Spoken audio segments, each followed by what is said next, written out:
पिता दिल छू लेने वाली कहानी। अमन पिता को एक अनाथ आश्रम छोड़ने आया था। साथ में पिता की सारे कपड़े और कुछ जरूरी सामान का बैग भी लाया था। अमन ने अनाथ आश्रम की मैनेजर से सारी जरूरी बातें कर ली और पिता को वहीं पर छोड़कर जाने लगा।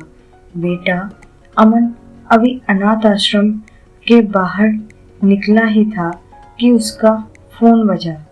फोन उसकी पत्नी का था, जो दूसरी तरफ से पति को कह रही थी, वापस आने से पहले ससुर जी से कह देना कि किसी छुट्टी या त्योहार पर हमसे मिलने नहीं आएंगे तो भी चलेगा।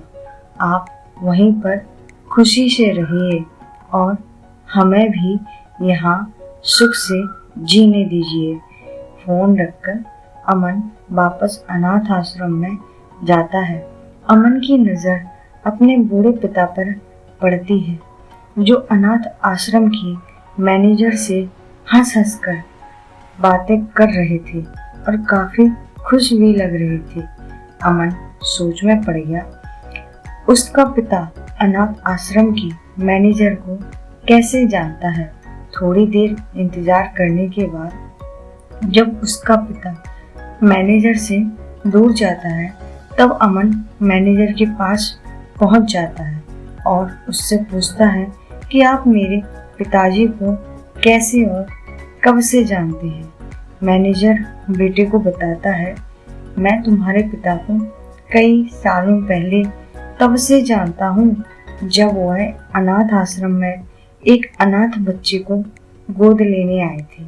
यह सुनकर अमन तो जैसे सदमे में ही चला गया। वह अपने आंसू ही नहीं रोक पा रहा था और मन ही मन पछतावा भी हो रहा था कि उससे कितनी बड़ी गलती हुई है। दोस्तों, कुछ समझ में आया? अब आप ही बताइए, सच में अनाथ कौन था?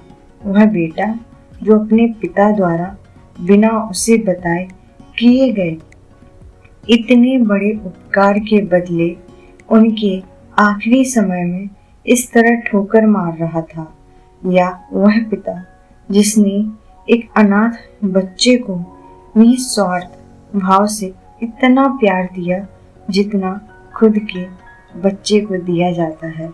दोस्तों, अपने माता पिता की कदर करना सीखो, क्योंकि आप नहीं जानते होंगे कि उन्होंने आपसे क्या क्या छुपा रखा है, कितने बलिदान, कितने त्याग उन्होंने आपके लिए किए हैं। शायद आप जानते भी नहीं होंगे। कहानी पसंद आई हो तो सब्सक्राइब, शेयर और ढेर सारा लाइक करना ना भूलें। कहानी सुनने के लिए धन्यवाद। जय हिंद।